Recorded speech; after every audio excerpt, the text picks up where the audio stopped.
This is one of the most hostile landscapes on the planet. A bare, wind-scoured ridge in the northern Ural Mountains, where temperatures plunge to -30, and the locals have given the peak a name that translates simply as the Mountain of the Dead. In the winter of 1959, 9 experienced Soviet mountaineers made camp on its slope and were never seen alive again. What the search teams found weeks later was a scene so baffling that investigators eventually closed the file with a phrase that has haunted the case ever since: an unknown compelling force. Their tent had been slashed open from the inside. The hikers had fled into the darkness half-dressed, some without boots, abandoning every piece of survival equipment they owned. Several bodies showed internal injuries so severe they were compared to the trauma of a high-speed vehicle collision. Yet the skin was unbroken. No external wounds, no signs of struggle, no animal tracks. For over 60 years, the Dyatlov Pass incident fed conspiracy theories, films, books, and fierce scientific debate. Then 2 researchers from Switzerland sat down with 19th century mechanical data, modern simulation software, and a very specific question about snow. The answer was not hidden in government files or alien craft or military secrets. It was buried in the mathematics of wind and cold and the precise geometry of a slope that looked safe until it wasn't. The group was led by Igor Dyatlov, a 23-year-old engineering student at the Ural Polytechnic Institute with a reputation for meticulous planning. His 8 companions were not casual hikers. Among them was a World War II veteran who worked as a sports instructor, and several others with years of hard experience navigating severe winter conditions in remote terrain. Their objective was Otterten, a peak in the northern Urals rarely reached during winter and considered one of the most demanding routes in the region. They set out on the 23rd of January 1959, in good spirits and well-equipped. The final photographs from their cameras and the entries in their personal diaries paint a picture of a team pushing hard through brutal cold with the easy confidence of people who had done this many times before.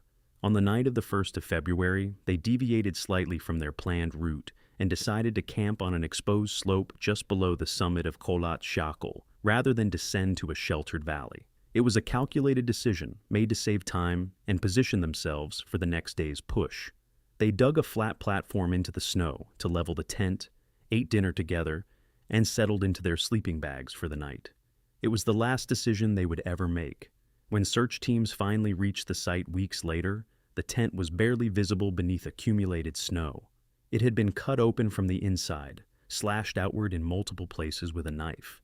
The entrance flap was untouched. Whatever had driven them out had not allowed a single moment to unzip it.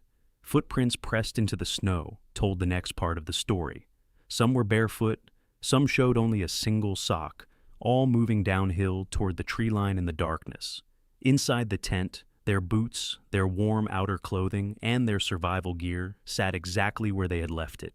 The first 5 bodies were found roughly 1.5 kilometers from the camp, 2 near a cedar tree, and 3 scattered between the tree and the tent. But as the snow continued to melt through the following months and the searches deepened, 4 more were recovered from a ravine nearby. These were the ones that made the case impossible to close without a proper answer. Autopsy reports described massive internal trauma, broken ribs, a fractured skull, damage to internal organs consistent with an extreme compressive force. Yet the skin was completely intact. No bruises, no cuts, no sign that anything had struck them from outside. Soviet authorities noted low levels of radioactive contamination on some of the clothing, offered no explanation, closed the investigation, and classified the files. For decades, the most straightforward candidate was an avalanche, and for decades that explanation was waved away. The slope appeared too shallow. There had been no significant snowfall recorded on the night in question, and there was a gap of roughly 9 hours between the time the group set up camp and the moment everything went wrong. Avalanches, conventional wisdom held, do not wait 9 hours to happen. The idea was dismissed by investigators at the time and by most researchers who revisited the case in the years that followed. That assumption is precisely what Alexander Pouzrin of ATH Zurich and Johann Gaume of EPFL in Lausanne decided to challenge. Pouzrin is a geotechnical engineer who has spent his career studying how soils and materials fail under load. Gaume runs one of the world's leading snow avalanche simulation laboratories. Their collaboration began when Puzrin read about the case and noticed that the dismissals of the avalanche theory had never actually been tested against real data. So they built the models and ran the numbers. The slope angle question came first.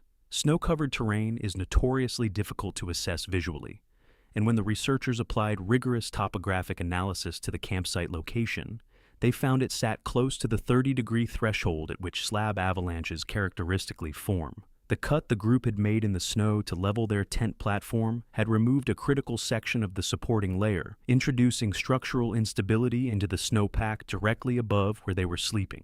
That explained the mechanism. But the 9-hour delay still needed a physical explanation. The answer lay in katabatic winds, dense cold air masses that flow downhill across exposed mountain terrain and continuously deposit fresh snow as they go. According to the simulation models, the powerful winds recorded in that region on the night of the 1st of February would have been steadily loading new snow onto the slope above the tent, hour by hour, gram by gram, increasing the stress on the weakened layer beneath until shortly after midnight, the system reached its breaking point. What released was not a thundering wall of snow. It was a slab avalanche, a phenomenon that is quieter, rarer, and in many ways far more dangerous than the dramatic version most people picture. A hard, compact block of snow, roughly 5 meters long, approximately the dimensions of a large vehicle, broke free and dropped directly onto the tent. Small enough to leave no dramatic scar visible on the mountainside. Small enough to be buried and erased by subsequent snowfall within days, but more than sufficient in mass and density to be lethal. To understand precisely how, Puzrin and Gaume drew on an unexpected source, automotive crash testing data from the old 1970s, assembled by vehicle safety engineers studying the forces the human body absorbs during high-speed collisions. Because the Dyatlov group had placed their sleeping equipment on top of their skis to insulate themselves from the frozen ground, the surface beneath them was effectively rigid. When the simulation was run under those exact conditions, the output matched the autopsy findings with striking accuracy. A dense ice-cold slab falling onto people lying on a hard surface generates severe internal trauma to the chest and skull, while leaving the exterior of the body largely unmarked. Not suffocation, which is how most avalanche victims die. Blunt force compression from above, with nowhere for the energy to go but inward. The sequence of everything that followed becomes clear from that point. The slab hit while they slept. Several were critically injured in the first seconds. The entrance was blocked by the collapsed snow, and the weight made breathing inside impossible. They cut their way out through the sides and roof, the only exit available. And when they emerged into minus 30 degrees on a dark exposed slope with no shelter and no boots, they did not scatter. They stayed together. The injured were pulled from the wreckage by the ones still capable of moving. They descended as a group toward the tree line, the only rational destination in that landscape. They found a cedar tree and built a fire. It was not enough. Hypothermia steals coordination and judgment before it steals consciousness, and the mountain gave them nothing to work with.